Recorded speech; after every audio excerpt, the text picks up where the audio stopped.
So everyone's kind of talking about accountability. Hassan said it's no more buddy-buddy stuff. It's time to use grown man voices. No more, please do this, please do that.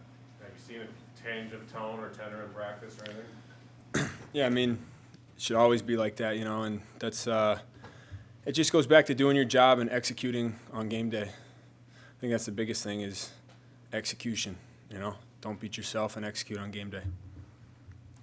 Christian, a couple of those penalties, holding calls and things like that, that's something that the coaching staff can preach against, but the players, like you said, have to execute.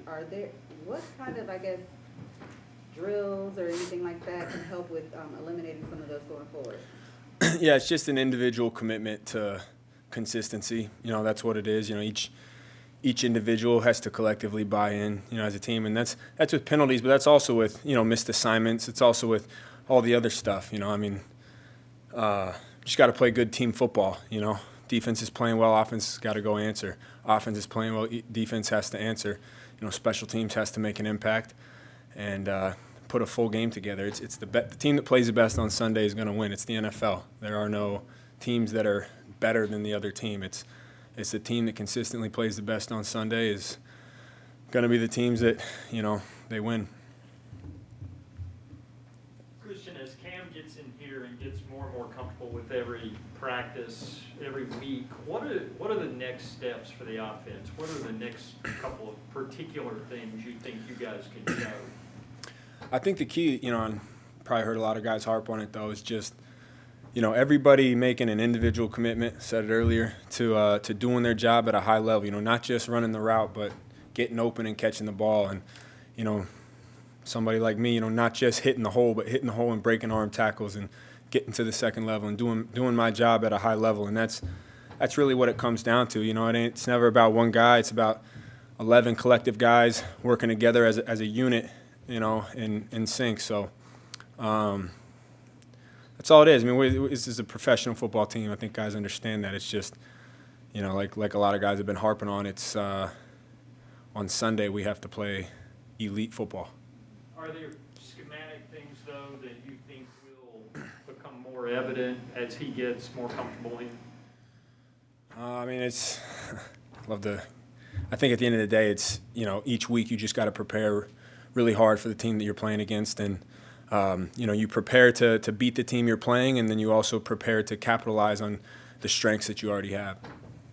Christian, Brian talked about, guy, you all look, I don't know if it's just defense or offense too, but, they're looking on film and they're pointing out their mistakes and kind of holding each other accountable.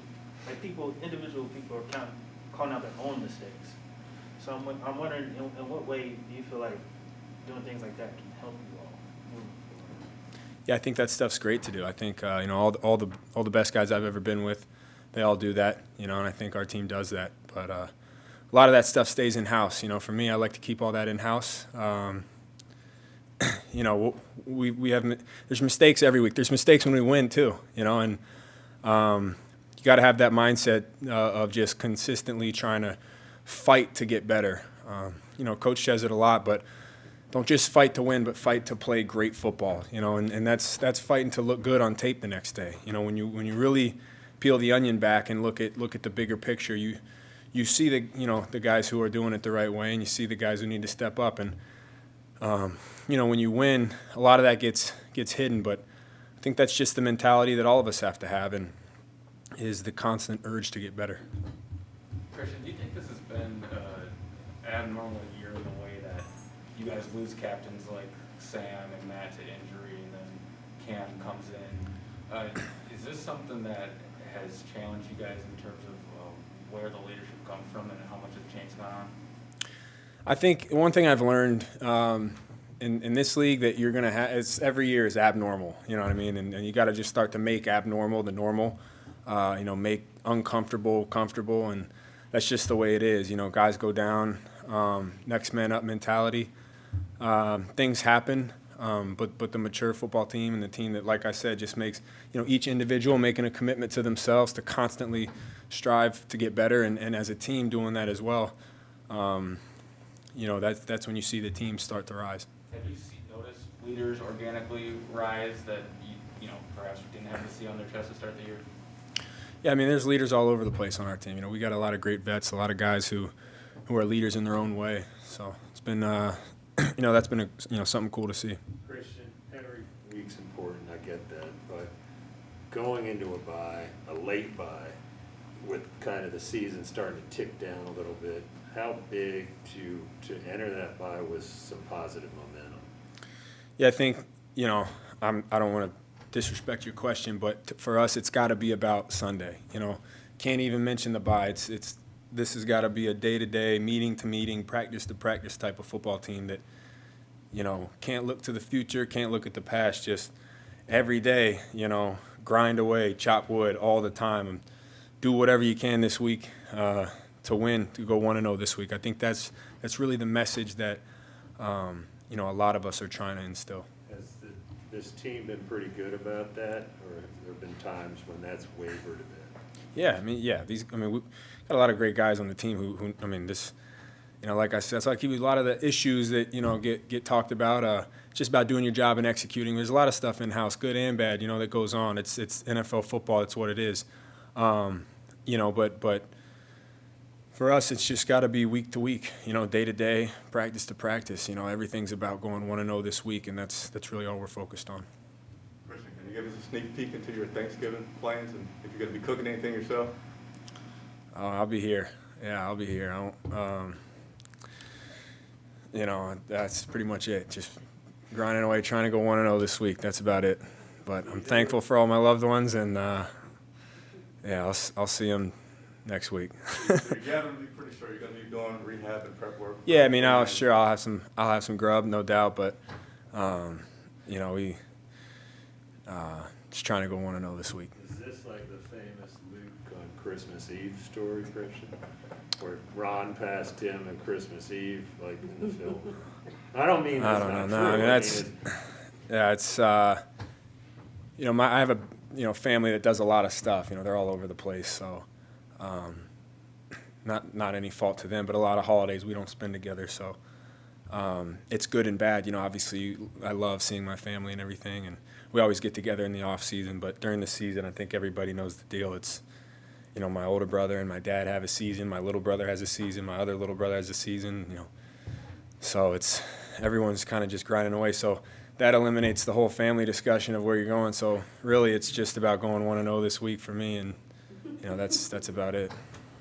Do you have a favorite and a least favorite Thanksgiving food though? Yeah, I always like the sweet potato with the marshmallow on top. What do you call that? Sweet potato souffle. The souffle. That's the thing. It's always a go-to. I like that. Put a little brown sugar on it. Least favorite. Not a huge stuffing guy. I'm not either. I feel like the only time anyone eats that is Thanksgiving, which goes to show you how good that is, you know. So. We got time for Shannon and Hey, Kristen, just looking at Miami's defense, I mean, they seem to have really turned it up a notch over the past few weeks. What do you see out of them, particularly their front seven? Yeah, they're really good. They're really good, and they're playing at a high level. They fly to the ball. They play with, you know, a lot of energy. Obviously, they bring a lot of pressure, and so just like every week, you know, they got guys who can play all over the field, but it's going to be about us executing and doing our job and having answers, and that's it. You know, every week's a challenge. You know, Miami's another big challenge, so going to have to just do our job. Back to the Thanksgiving theme. Anyone in your life that you're particularly grateful for and thankful for? Joe, this is your favorite question. That I know it's like X's and O's, Joe. Why is it his favorite question? He mocked me for asking Matt this question. I want to go in the athletic. Well, who are you thankful for? He asked you. He's thankful for me, so he doesn't have to ask Yeah. the question. Oh man, I have so many loved ones, man. You know, I think Thanksgiving's an excellent time, excellent holiday because, you know, I am very blessed and fortunate to have so many great people in my life who I really couldn't live without. So I got a whole bunch of people, whole list of people, from family to my girlfriend to my friends to my teammates, my loved ones, everybody that, you know, constantly shows up for me and supports me. So yeah, I'm a very lucky person.